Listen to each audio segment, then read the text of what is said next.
Corona আক্রান্ত হলেও BNP chairperson Begum জিয়ার শারীরিক অবস্থা স্থিতিশীল।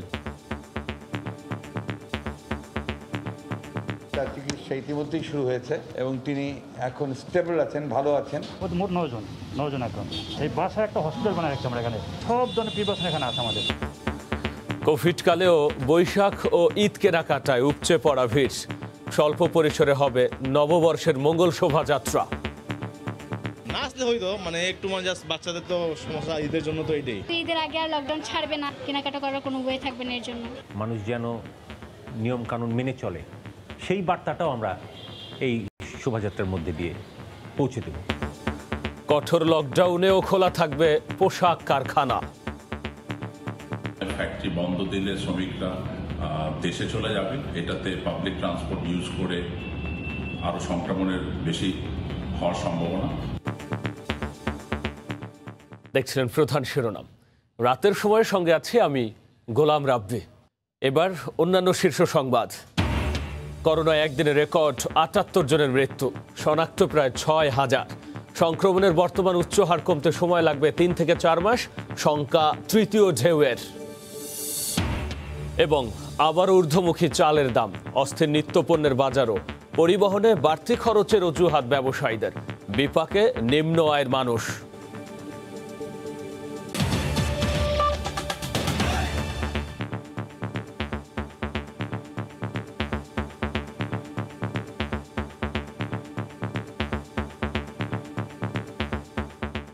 বেগম জিয়ার করোনা আক্রান্ত ও তার শারীরিক সবশেষ অবস্থা নিয়ে বিস্তারিত জানাতে স্টুডিওতে আছেন রিপোর্টার আফজাল হোসেন। চলে যাচ্ছি তার কাছে। ধন্যবাদ রাব্বি। আজকে দিনের একটি গুরুত্বপূর্ণ খবর হচ্ছে করোনা আক্রান্ত হয়েছেন বিএনপি চেয়ারপারসন বেগম খালেদা জিয়া। সবশেষ যখন 2000 সালের 26শে মার্চ, অর্থাৎ গত বছরের 26শে মার্চ যখন বেগম খালেদা জিয়াকে সাময়িক মুক্তি দেওয়া হয়, এরপর থেকেই কিন্তু বিএনপি নেত্রী তার যে গুলশানের বাসভবন রয়েছেন, অর্থাৎ 1 বছর 14 দিন তিনি সেই বাসভবনে রয়েছেন শুধুমাত্র করোনার কারণে। যদিও সরকার মানবিক দিক বিবেচনা করে তার চিকিৎসার জন্যই তাকে মুক্তি দিয়েছেন। আজকের দিনভরে এটি নিয়ে আলোচনা হয়েছে যে বেগম খালেদা জিয়া করোনা আক্রান্ত হয়েছেন।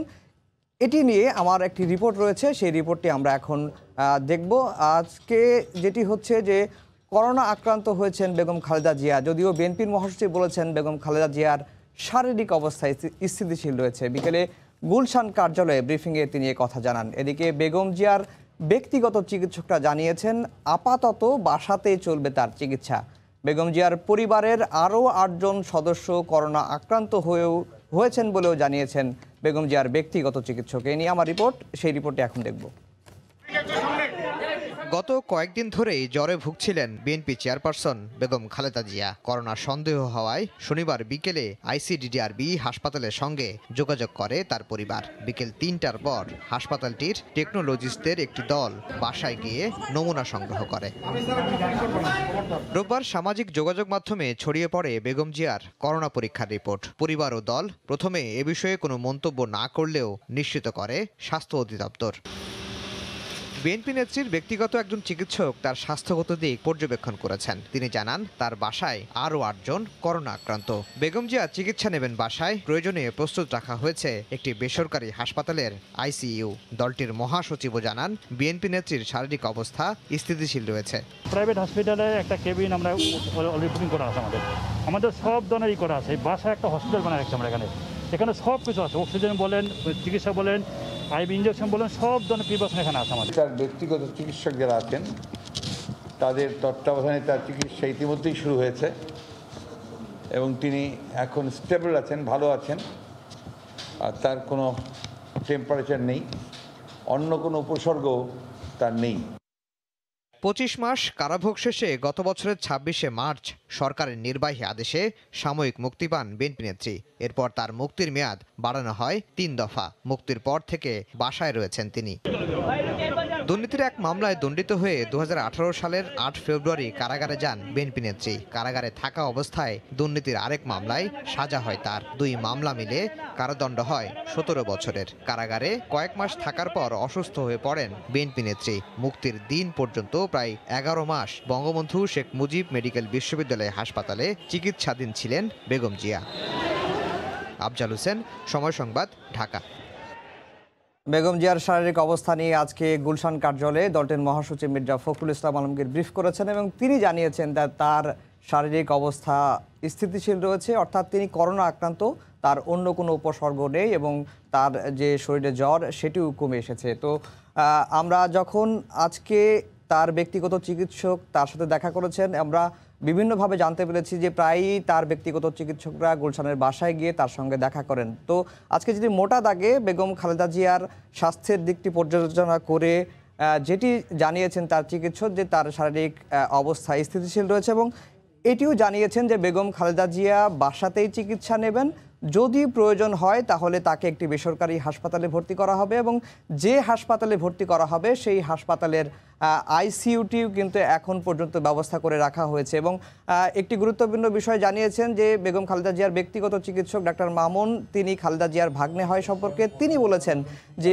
বাসাতেই একটি মিনি হাসপাতাল তৈরি করা হয়েছে, অর্থাৎ বাসায় চিকিৎসা নেওয়ার জন্য যতটুকু চিকিৎসা ব্যবস্থা সামগ্রী দরকার সবগুলোই ব্যবস্থা নেওয়া হয়েছে এবং সেটি কিন্তু তারা এখন পর্যন্ত পর্যবেক্ষণ করছেন। বেগম জিয়া বলছেন তারা বাসায় রেখেই তার চিকিৎসা দেয়া হবে, আপাতত বেগম জিয়া সেটুকুই সম্মতি দিয়েছেন। আর বেগম খালেদা জিয়ার যখন কারাগারে যান 2018 সালের 8 ফেব্রুয়ারি, এরপরেই কিন্তু তার স্বাস্থ্যের নানা দিক নিয়ে বিভিন্ন সময় আলোচনা হয়েছে, তার চিকিৎসার জন্য মেডিকেল বোর্ড হয়েছে এবং সেই মেডিকেল বোর্ড আদালতের নির্দেশে বেগম খালেদা জিয়ার স্বাস্থ্যের পরীক্ষা করেছেন, 2 দফা পরীক্ষা করেছেন এবং 2 দফায় যে রিপোর্ট মোটা দাগে এসেছে বেগম জিয়া আর্থাইটিসে ভুগছেন এবং তার করোনা, তার কোমরে ব্যথা রয়েছে এবং কাঁধে ব্যথা রয়েছে এবং এই যে সমস্যাগুলো কারাগারে থাকা অবস্থায় হয়েছে বলে বেগম খালেদা জিয়ার পরিবার এবং তার আইনজীবীরা বলছেন এবং এই জন্য বেগম খালেদা জিয়ার চিকিৎসার জন্য তার দলের পক্ষ থেকে 6 সদস্যের একটি মেডিকেল বোর্ড কাজ করছেন এবং করোনার যে সময়টা সেই সময়টি থেকেই কিন্তু এই মেডিকেল বোর্ডগুলো কাজ করছে এবং যতটুকু জানতে পেরেছি যে এই মেডিকেল বোর্ডের যিনি সমন্বয়ক হিসেবে কাজ করছেন তিনি হচ্ছেন তারেক রহমানের স্ত্রী ডাক্তার জুবাইদা রহমান।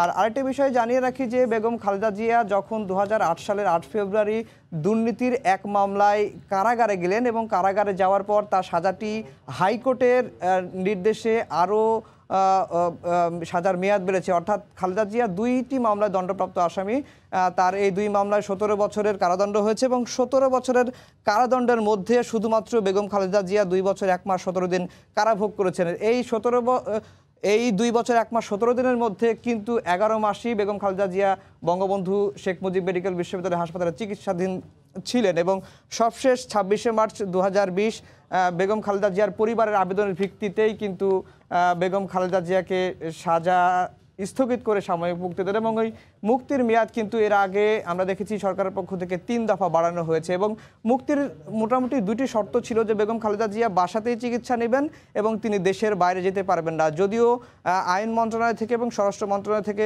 বলা হয়েছিল যদি তার পরিবার বিদেশে নেয়ার বা অন্য কোথাও দেশের বিশেষায়িত হাসপাতালে চিকিৎসার আবেদন করেন সেটি তারা বিবেচনা করবেন।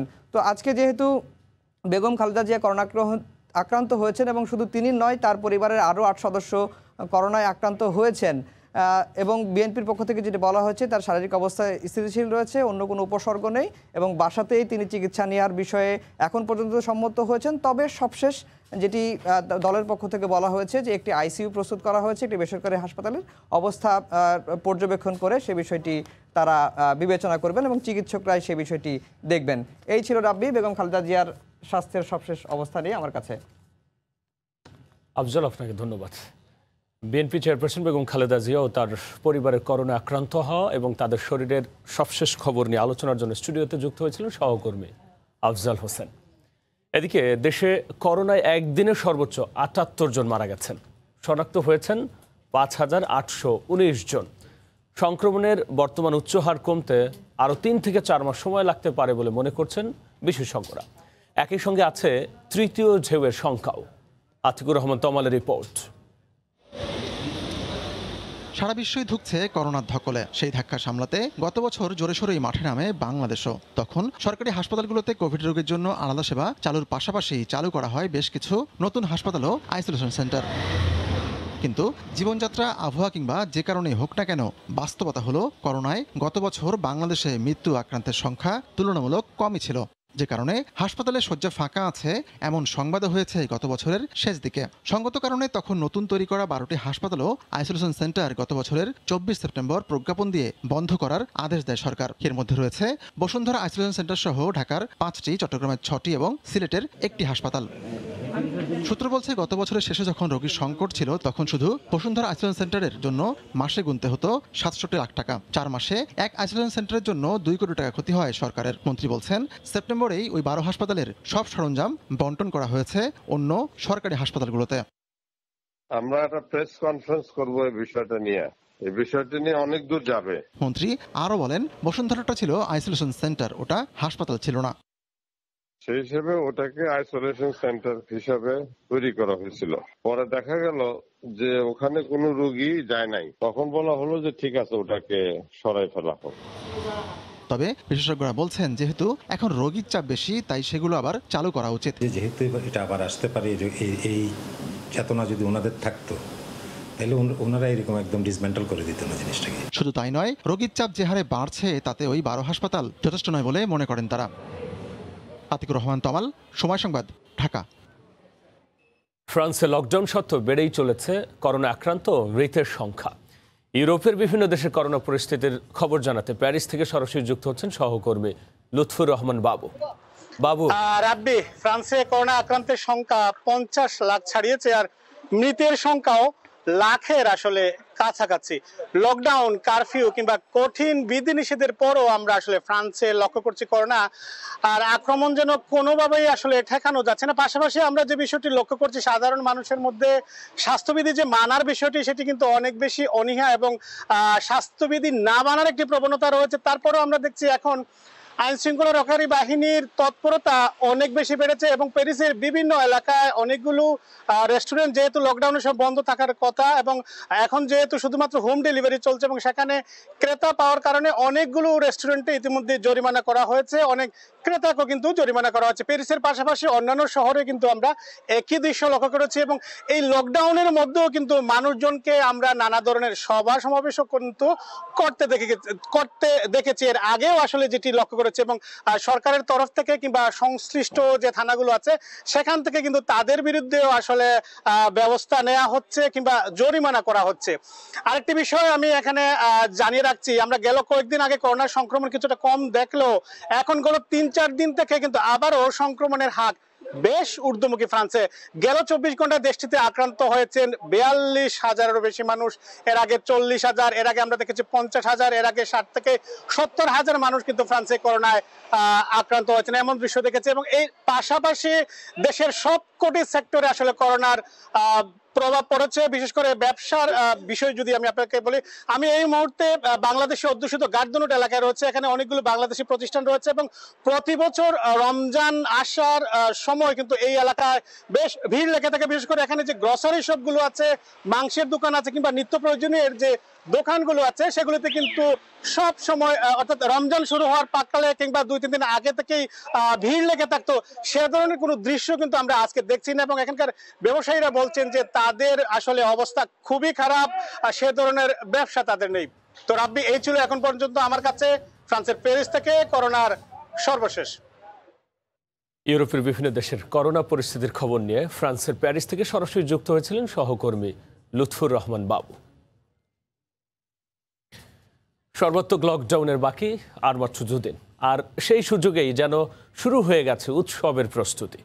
পহেলা বৈশাখ আর ঈদ সামনে রেখে উপচে পড়া ভিড় রাজধানীর বিভিন্ন শপিং মল আর মার্কেটে। বেশিরভাগ ক্ষেত্রেই মানা হচ্ছে না স্বাস্থ্যবিধি, বাড়ছে সংক্রমণের ঝুঁকিও। এ যেন ঈদের আগের দিন, বলা চলে চাঁদ রাত। চলছে উৎসব উদযাপনের শেষ মুহূর্তের কেনাকাটা।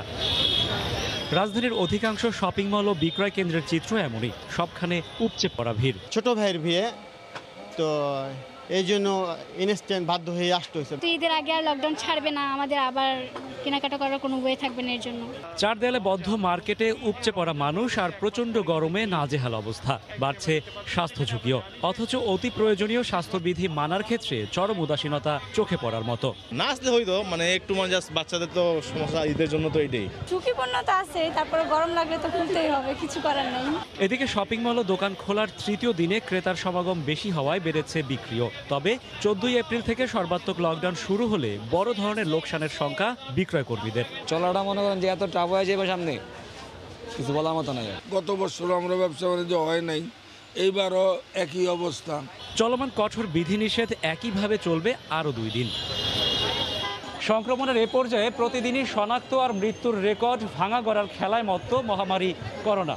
তবু সাধারণ মানুষের মাঝে কাঙ্ক্ষিত সচেতনতার অভাব লক্ষণীয়। আর তাই বিশেষজ্ঞরা মনে করেন সামনের পহেলা বৈশাখ, রোজা এবং ঈদে জনসমাগম রুখে দিতে সরকারের কঠোর ভূমিকার বিকল্প নেই। রাশেদ বাপ্পি, সময় সংবাদ, ঢাকা। আগামী 14 এপ্রিল থেকে সর্বাত্মক লকডাউনেও তৈরি পোশাক কারখানা খোলা থাকবে বলে জানিয়েছেন বিজিএমইএ এর নবনির্বাচিত সভাপতি ফারুক হাসান। বিকেল এক ভিডিও বার্তায় তিনি কথা জানান। এ সময় শিল্প কারখানার মালিকদের স্বাস্থ্যবিধি মেনে কাজ চালিয়ে যাওয়ার আহ্বান জানান তিনি। পোশাক সহ অন্যান্য বস্ত্র খাতের শিল্পগুলো শ্রমিকদের বয়স 18 থেকে 30 বছর হওয়ার কারণে হার্ড ইমিউনিটি এবং তাদের রেজিস্ট্যান্স পাওয়ার অনেক বেশি, সেগুলো সব বিবেচনা করে এবং এই সময় ফ্যাক্টরি বন্ধ দিলে শ্রমিকরা দেশে চলে যাবে, এটাতে পাবলিক ট্রান্সপোর্ট ইউজ করে আরও সংক্রমণের বেশি হওয়ার সম্ভাবনা, সমস্ত কিছু বিবেচনা করে আগামী 14 তারিখ থেকে যে লকডাউন হবে সেখানে সব ধরনের শিল্প কারখানা চালু থাকবে। করোনা সংকটের মধ্যে এবার প্রতীকীভাবে হবে মঙ্গল শোভাযাত্রা। বৈশাখের প্রথম দিন সকাল 9টায় সীমিত পরিসরে এই উৎসবে অংশ নিতে পারবেন কেবল আমন্ত্রিতরা। তরিকুল ইসলাম সৌরভের রিপোর্ট।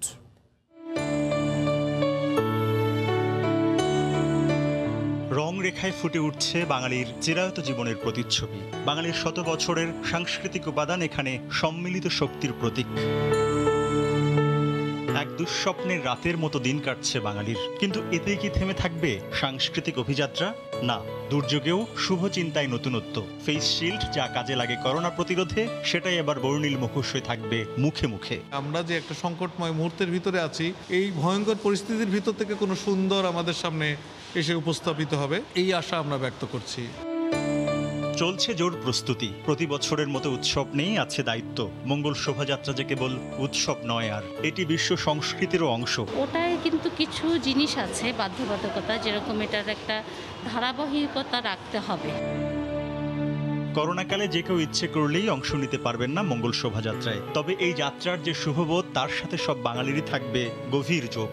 কোভিড পরিস্থিতিতে মানুষকে সচেতন করা, মানুষ যেন নিয়মকানুন মেনে চলে, সেই বার্তাটাও আমরা এই শোভাযাত্রার মধ্যে দিয়ে পৌঁছে দেব। নিয়ম মেনে বৈশাখের প্রথম দিন সকাল 9টায় শুরু হবে এই উৎসব। কাল ভয়ঙ্করের বেশে এবার ওই আসে সুন্দর। বাঙালির হাজার বছরের যে সাংস্কৃতিক অভিযাত্রা, তা তো সুন্দরের জন্যই। একে ব্যাহত করে এমন শক্তি কোথায়? তরিকুল ইসলাম সৌরভ, সময় সংবাদ, ঢাকা। নগর মোকামে প্রকারভেদে কেজিতে 2 থেকে 3 টাকা বেড়ে গেছে চালের দাম। লকডাউনের কারণে পরিবহন খরচ বাড়ায় বাজার ঊর্ধ্বমুখী বলে দাবি ব্যবসায়ীদের। সপ্তাহের ব্যবধানে হঠাৎ দাম বাড়ায় নিম্ন আয়ের মানুষ পড়েছেন বিপাকে। চালের বাজার সহনীয় রাখতে প্রশাসনের নজরদারির দাবি ক্রেতাদের। নগর থেকে এমআর রকির রিপোর্ট। করোনা পরিস্থিতি নিয়ন্ত্রণে সরকার সোমবার থেকে দেশ জুড়ে কঠোর বিধিনিষেধ আরোপের ঘোষণা দেয়। এরপরই চালের বাজার আবারও অস্থির। নগর চালের পাইকারি মোকামে বস্তাপ্রতি 150 থেকে 200 টাকা দর বাড়িয়ে দেন মিলাররা।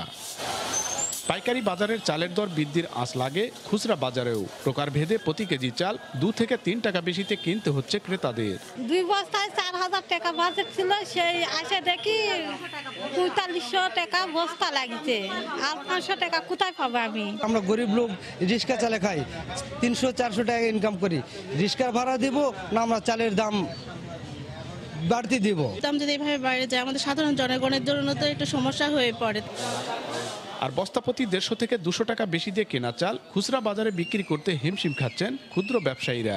পরিবহনের ভাড়া বেশি, আমাদের কাছে এই জন্য একটু বেশি দামে আমাদের কিনতে হচ্ছে। আমাদের খুচরা বাজার একেবারেই সীমিত আকারে বেচা কেনা চলছে, তার কারণ কাস্টমার নাই বললেই চলে। দরবৃদ্ধির জন্য কঠোর বিধিনিষেধে পরিবহনে অতিরিক্ত ভাড়ার অজুহাত দেখাচ্ছেন মালিক সমিতি। পরিবহনের খরচ বেড়েছে, তারা বলছে আমাদের এক সাইডে চাউল নিয়ে যেতে হচ্ছে, আসার সময় ফাঁকা আসতে হচ্ছে। যেহেতু কস্টিংটা বৃদ্ধি পাচ্ছে, খরচ বাড়ছে, সঙ্গত কারণে এই বাড়তি খরচ সেটা চাউলের উপরই গিয়ে দাঁড়াবে। মালিক সমিতি জানায়, নওগাঁর আড়ত থেকে গড়ে প্রতিদিন ৭০ থেকে ৮০ ট্রাক চাল রাজধানী সহ দেশের বিভিন্ন জায়গায় সরবরাহ করা হয়। এমআর রকি, সময় সংবাদ, নওগাঁ।